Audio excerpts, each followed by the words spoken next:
Did you vote for these cuts to the Department of Education? The answer is yes. Yes, 1,000 times over. Yes. Let's hear what this woman has to say. Let me bump up the volume here.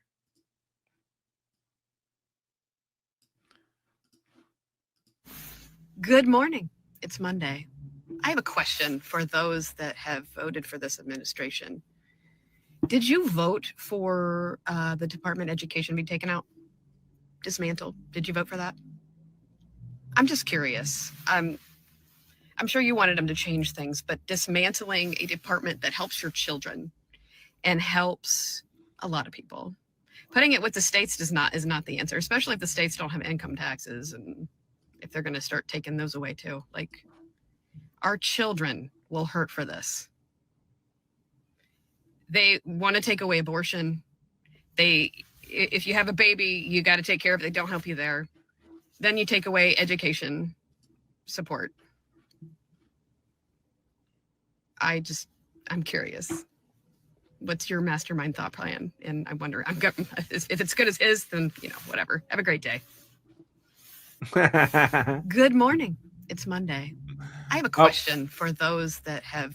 First of all, does not she sound like a woman who's basically married Uncle Sam? She's married the government. Doesn't she sound like she's talking to like her divorced husband, and she wants money from him to do I don't know, send the kids to private school or take him to Disney, and he's like, listen, I just don't have the money right now, and she's looking at him with contempt and saying, can't you just go make more money? The kids, all the kids of my friends, they all go to this $40,000 a year private school. It's like, do you make any money, lady, ex-wife? No, you don't have the money. She's demanding that the government pay for all these things. She wants the government to pay for the Department of Education, for healthcare, for everything. The government is just her daddy. And of course, she's talking about this decision that just came out of the Supreme Court that I covered at length yesterday. I think I did it, where the Supreme Court, in a one-sentence order, said they're freezing the injunction issued by a unelected black-robed tyrannical inferior district trial court judge prohibiting Trump from firing 1,400 Department of Education staff. An injunction that was upheld by the Court of Appeals in that district, and the Supreme Court just reversed it, stayed that injunction with a one-sentence order, which of course led to a lengthy dissent by Sotomayor, joined by Justice Kagan and joined by Justice Ketanji Jackson. 1,400 out of 4,000 or so Department of Education employees. That's what she's all upset about. And the Department of Education was founded in 1979. It's not like it's been around forever, folks. 1979. So not even, 50 years? 80? Yeah, 45 years. And I have to ask, what's it done? So we spent billions of dollars, certainly, on the Department of Education. Let me try to get a figure. How much have we spent?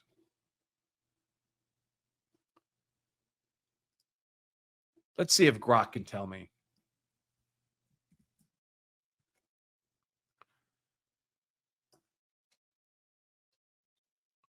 What is the cumulative budget for the Department of Education since its founding in 1979? And Grok is thinking.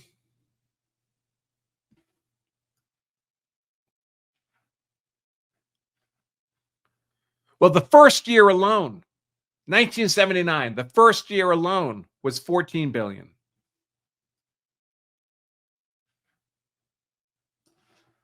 So the total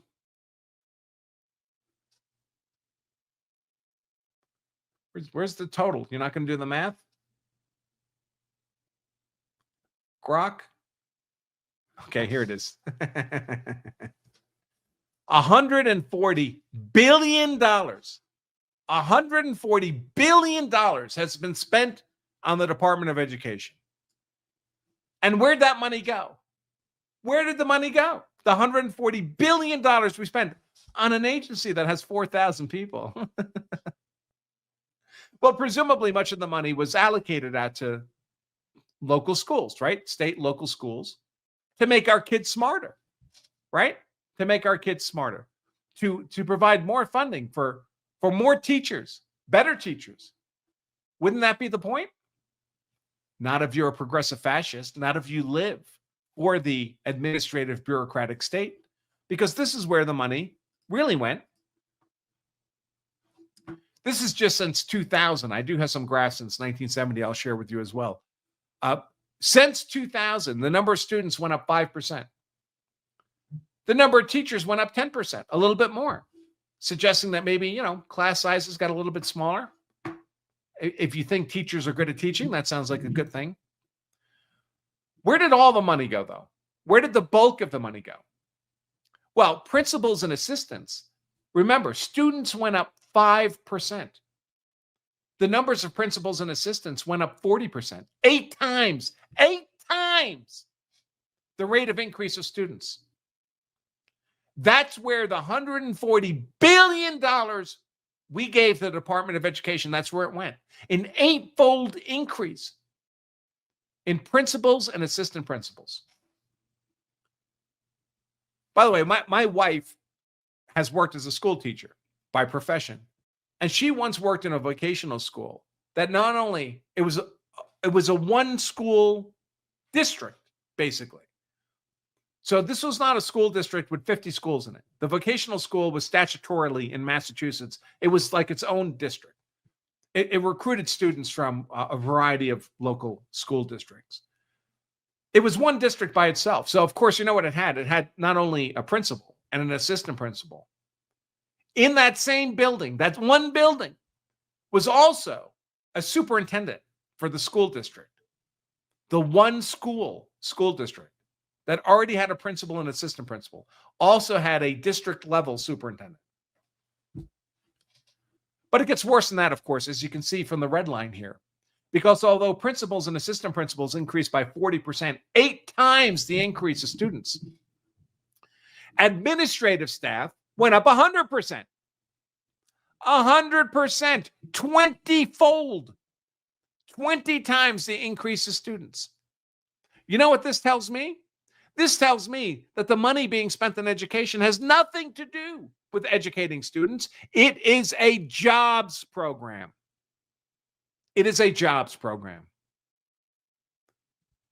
When the overwhelming majority of the money goes to principals and administrative staff, that money is not they don't educate anybody. No principal and no administrative staff is in a classroom teaching anybody. Anybody. And this has been true for a long time. Here's a graph from dating back to 1970. So again, Department of Education, 1979. So it's the bulk of this period. Actually, I have another one here. Let me do this one first because it goes to the staffing question. And it's also from 1970. This graph shows students went up 8%. Teaching went up 60%. Okay. I guess that's okay. Total staff, well, we don't need that one. Non-teaching staff went up 140%. So non-teaching staff went up at more than double the rate of teachers. Do non-teaching staff instruct students? Obviously not. Again, this is just a giant jobs program. And what are we getting for that money? What are we getting? Are we getting better students? Public schools since 1970. This has actual test results, as well as staffing.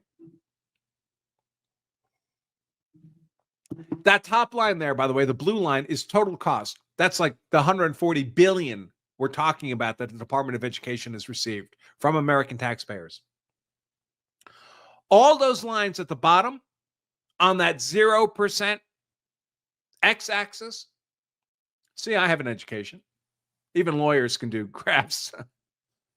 Those are all the results. And by the way, student enrollment. So student enrollment is essentially a little bit up flat over this period. Reading scores, 0% change, 0 improvement. Math scores, 0 improvement. Science scores actually went down. That's what we're getting from our money. And of course, this is particularly catastrophic for the most desperate of our communities. Because people with money will just opt out of the public schools and send their kids to private schools that actually do teach. But if you don't have any money, that gets a little bit harder.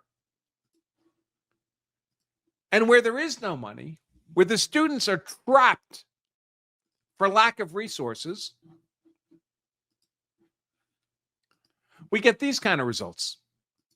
In Baltimore, 40% of Baltimore City high school students, 0 students. 40% of the Baltimore high schools, in those 40% of Baltimore high schools, literally 0 students tested proficient in math. Not one. Not one. These are thousands of students. What are they going to do when they get out of high school? Are they going to be productive citizens of our nation? Imagine how low the standard is to be merely proficient in math. 0. Not half, which would be catastrophic. Not 25%. Not 5%. Not 1%.